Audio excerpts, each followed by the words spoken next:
नमस्कार, जी न्यूज पर बिलासपुर प्रदेश भर की तमाम ताजा तरीन खबरों के साथ इस वक्त मैं हूं पारुल। खबरों की ओर बढ़ने से पहले नजर डालते हैं आज के हेडलाइंस पर।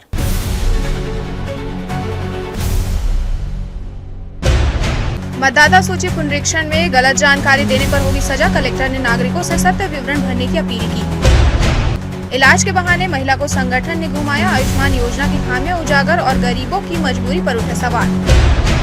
जिंदा दंपति को कागजों में मृत दिखाकर जमीन हड़पने वाली महिला गिरफ्तार। तोरबा पुलिस ने बड़े फर्जीवाड़े का किया खुलासा।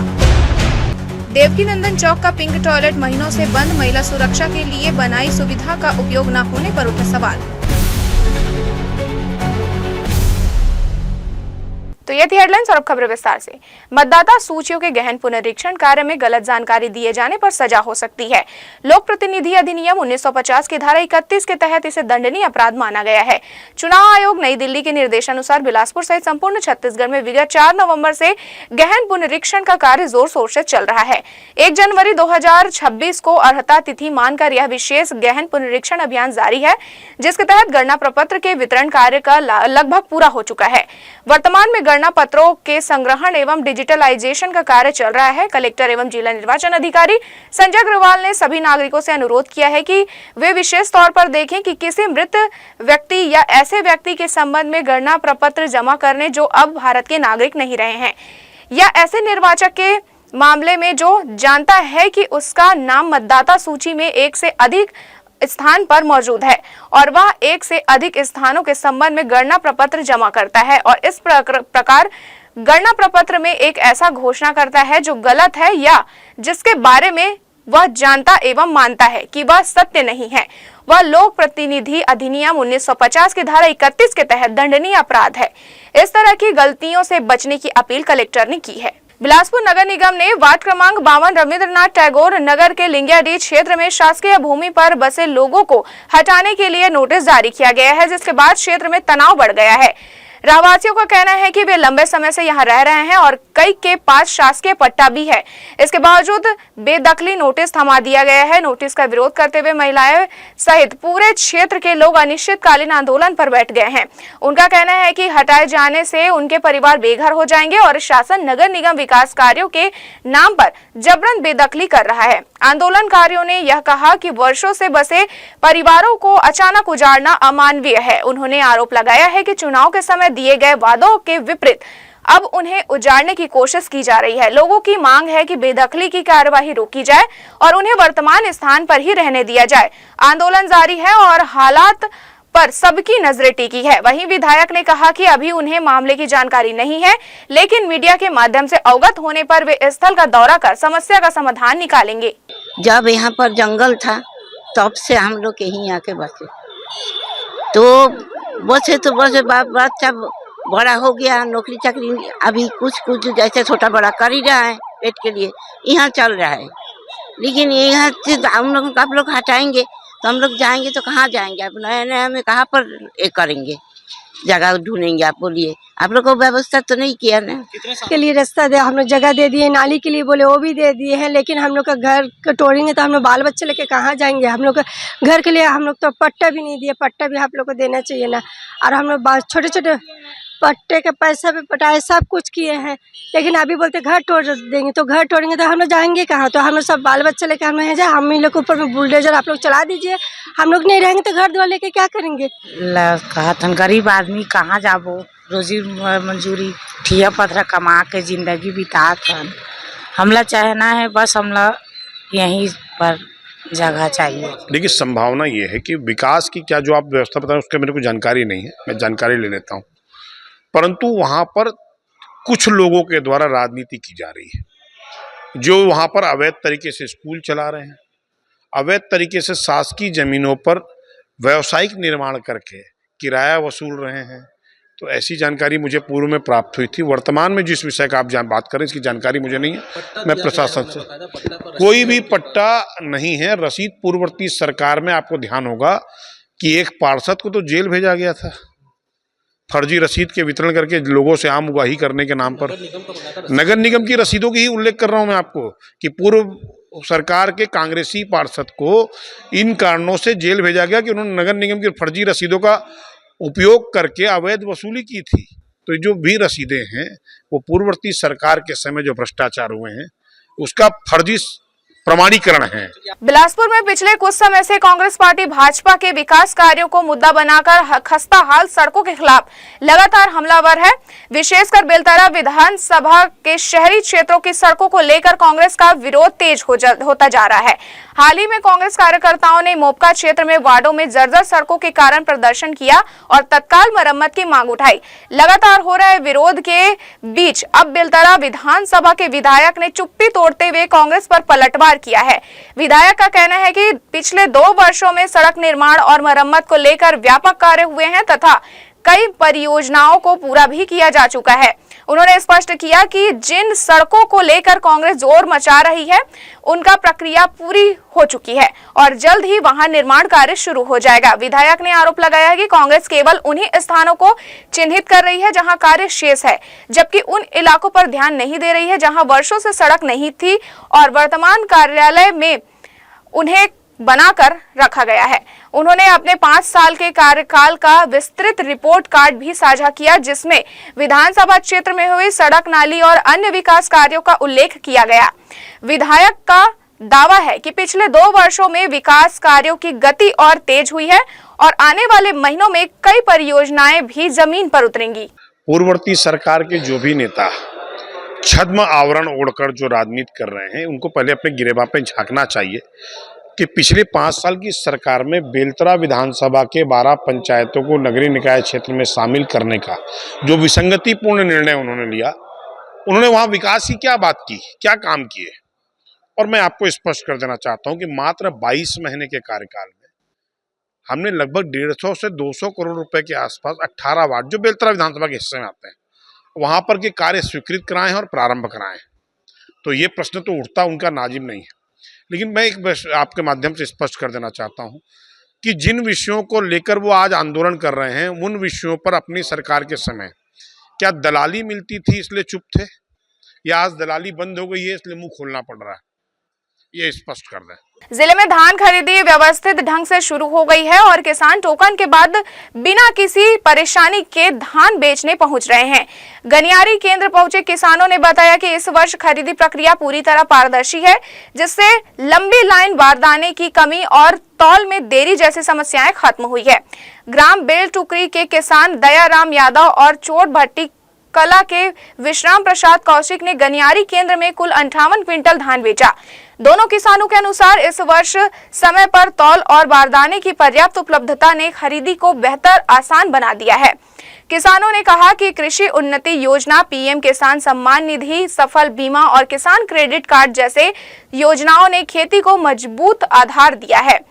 इन योजनाओं ने न केवल आर्थिक बोझ हटाया बल्कि आधुनिक खेती अपनाने का आत्मविश्वास भी बढ़ाया।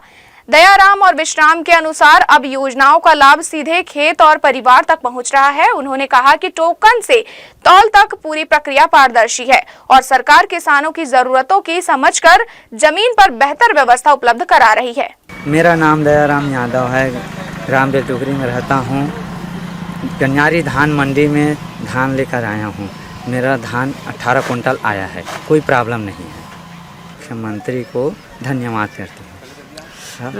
मेरा नाम विश्राम प्रसाद कौशिक, ग्राम चोरभट्टी कला का निवासी हूँ। मैं धान लेकर के आया हूँ अपने 80 क्विंटल, जो कि मेरे को लाने के तुरंत पश्चात बारदाना मिल गया। जिला प्रशासन ने अवैध धान संग्रहण और परिवहन के खिलाफ बड़ी कार्रवाई की है। कलेक्टर संजय अग्रवाल के निर्देश पर जांच टीम ने आधा दर्जन से अधिक स्थानों पर छापेमारी की। इस दौरान 5 दुकानों से 338 कट्टा लगभग 135 क्विंटल अवैध धान जब्त किया गया, जिसकी कीमत 4.25 लाख रुपए से अधिक है। मामलों में मंडी अधिनियम के तहत केस दर्ज किया गया है। जिला खाद्य अधिकारी के अनुसार धान की बढ़ती आवक के साथ कुछ लोग अवैध रूप से अपना माल खपाने में लगे हैं। ऐसे लोगों की सूची तैयार कर प्रशासन उनकी गतिविधियों पर नजर रखे हुए है। एसडीएम और राजस्व विभाग की टीम को भी सक्रिय कर दिया गया है। कार्यवाही में ग्राम सेंद्री कोनी द्वारा व्यापारी शत्रुघ्न साहू से 75 कट्टी, सलका बेलतरा से रामकृष्ण कश्यप से 50 कट्टी, कोटा स्थित वास्तविक ट्रेडर से 36 क्विंटल, सीपत के एक किराना व्यापारी से 60 कट्टी और खमहरिया के व्यापारी विनोद गोयल से 63 बोरी धान जब्त किया गया। प्रशासन ने स्पष्ट किया कि खरीदी अधिनियम के दौरान अवैध संग्रहण और परिवहन पर कार्यवाही लगातार जारी रहेगी। बीते दिनों स्वामी विवेकानंद न्यूरो अस्पताल से एक मामला सामने आया है, जिसमें एक महिला ने आरोप लगाया है कि उसके बेटे के इलाज के लिए उन्हें जमीन तक बेचनी पड़ी। महिला ने बताया कि उसके बेटे का एक्सीडेंट हुआ था, जिसके लिए उसे यहां भर्ती कराया गया था। आर्थिक तंगी के कारण वह इलाज का खर्च उठाने में असमर्थ थी। यह मामला आयुष्मान कार्ड योजना की नाकामयाबी को दर्शाता है। महिला के अनुसार कुछ संगठन के लोग, जिन्हें वह पहले से जानती भी नहीं थी, अस्पताल आए और उसे भरोसा दिलाया कि कलेक्टर द्वारा उसके बेटे के इलाज के लिए सहायता राशि स्वीकृत की जाएगी। इस बहाने वे उसे अपने साथ कलेक्टर कार्यालय ले गए। महिला ने बताया कि उसे यह उम्मीद थी कि प्रशासन की ओर से कोई ठोस मदद मिलेगी, इसलिए वह बिना हिचक उनके साथ चली गई। महिला ने स्पष्ट किया कि इस पूरे प्रकरण पर उसकी किसी सीनियर डॉक्टर से बातचीत नहीं हुई थी। इससे यह बात साफ होती है कि कुछ सामाजिक संगठन के नाम पर सक्रिय लोग अपने प्रभाव और सिफारिश दिखाने के लिए गरीब और मासूम लोगों को साधन बना रहे हैं।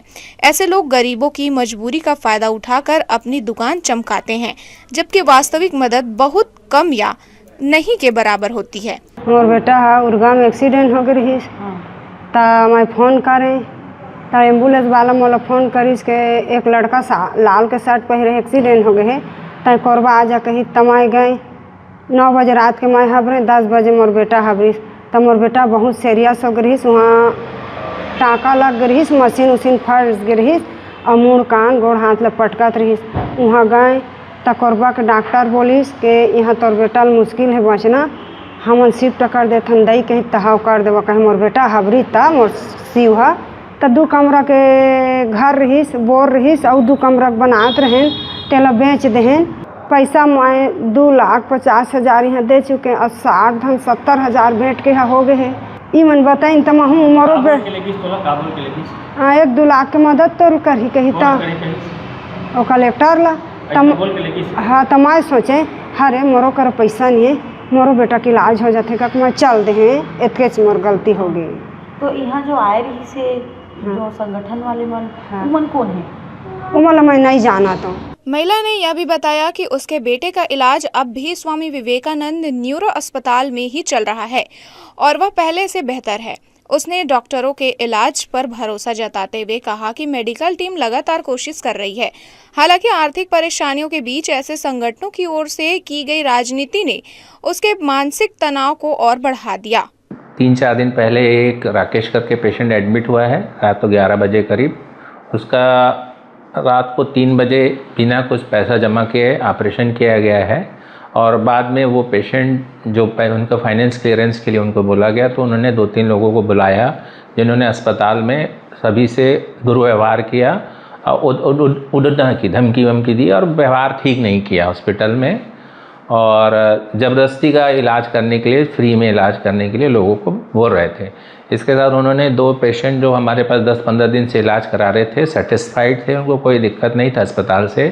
उसके बाद भी उन्होंने उनको 1-2 लोगों को भड़का कर है ना कि हमारे खिलाफ़ कुछ वीडियो बनवाए हैं उनसे बोल के कि ये आप ऐसा बोलिए वैसा बोलिए करके कुछ वीडियो बनवाए हैं जो मीडिया में चल रहे हैं। डॉक्टर ओम प्रकाश माखीजा ने जानकारी देते हुए बताया कि कुछ संगठनों के लोगों ने अस्पताल प्रबंधन पर फ्री के इलाज करने का दबाव बनाने की कोशिश की, जिस पर बहस भी हुई। उन्होंने कहा कि शासन की ओर से आयुष्मान कार्ड जैसी योजना इसलिए बनाई गई थी कि गरीबों को इलाज में आर्थिक मदद मिल सके, लेकिन व्यवस्था की खामियों के कारण कई जरूरतमंद मरीज आज भी भटकने को मजबूर हैं। इस पूरे प्रकरण से यह भी स्पष्ट होता है कि कुछ स्वयंभू सामाजिक संगठन जो गरीब और ग्रामीण लोगों का सहारा बनने का दावा करते हैं, वे वास्तविक आर्थिक मदद देने के बजाय उन्हें भटकाने और गलत रास्ता दिखाने में ज्यादा सक्रिय हैं। इलाज का खर्च उठाने की पहल करने के बजाय ऐसे लोग व्यवस्था के नाम पर हंगामा खड़ा करते हैं, जिससे मरीज और उनके परिजन और ज्यादा परेशान हो जाते हैं। मामले ने एक बार फिर सवाल खड़ा कर दिया है कि गरीबों के नाम पर सक्रिय इन संगठनों की असल नीयत क्या है। जी न्यूज़ के लिए कैमरामैन राकेश खरे के साथ प्रियंका सिंह की रिपोर्ट। शिक्षकों के क्रमोन्नति और पदोन्नति से जुड़े मामले में हाईकोर्ट में सुनवाई पूरी हो गई है। वर्ष 2016-17 से लंबित क्रमोन्नति और पदोन्नति पाने के लिए हाईकोर्ट में याचिका लगाई गई थी। याचिका की सुनवाई चीफ जस्टिस रमेश सिन्हा और जस्टिस बीडी गुरु की डीबी में हुई। हाईकोर्ट ने सभी याचिकाओं को खारिज कर दिया। बता दें कि दोनों पक्षों के तर्कों को सुनने के बाद हाईकोर्ट ने फैसला सुरक्षित रख लिया था। शिक्षकों के क्रमोन्नति और सेवा संबंधी लाभों को लेकर शिक्षक रामनिवास साहू ने याचिका लगाई थी। रामनिवास साहू शिक्षक क्रमोन्नति मामले में चर्चित सोना साहू के हस्बैंड हैं। उन्होंने अपनी याचिका में सोना साहू की तर्ज पर क्रमोन्नति और 2016-17 से लंबित पदोन्नति दिए जाने की मांग की है। जस्टिस नरेंद्र कुमार व्यास यहां पहले सिंगल बेंच में मामले की सुनवाई हुई। सुनवाई में क्रमोन्नति और पदोन्नति की दोनों मांगे खारिज कर दी गई। नगर निगम के कार्यों की गुणवत्तापूर्ण मॉनिटरिंग को लेकर महापौर आज वार्ड पार्षद, MIC सदस्यों और पार्टी कार्यकर्ताओं के साथ शहर के विभिन्न वार्डों के दौरे पर रहे। इस दौरान उन्होंने जोन क्रमांक 6 के दयालबन, टिकरापारा और जगमल चौक क्षेत्र का सघन निरीक्षण किया। निरीक्षण के दौरान महापौर ने सड़क व नालियों की साफ सफाई की स्थिति का बारीकी से अवलोकन किया तथा जहां भी अव्यवस्था दिखाई दी वहां मौके पर ही संबंधित अधिकारियों को आवश्यक दिशा निर्देश दिए। टिकरापारा द्वारा क्षेत्र में नागरिकों द्वारा टूटी हुई पेयजल पाइपलाइन की समस्या से अवगत कराया गया, जिस पर महापौर ने तत्परता दिखाते हुए जोन कमिश्नर को तुरंत मरम्मत का कार्य शुरू करने के निर्देश दिए। उन्होंने स्पष्ट कहा कि पेयजल और सफाई जैसी मूलभूत सुविधाओं में किसी भी स्तर पर लापरवाही बर्दाश्त नहीं की जाएगी। नागरिकों ने निगम टीम के सामने अपनी समस्याएं रखी, जिनके त्वरित समाधान का आश्वासन महापौर द्वारा दिया गया। बुलेटिन में खबरें अभी और भी। वक्त तो चले एक छोटे से ब्रेक का, हम लौटेंगे जल्दी एक छोटे से ब्रेक के बाद।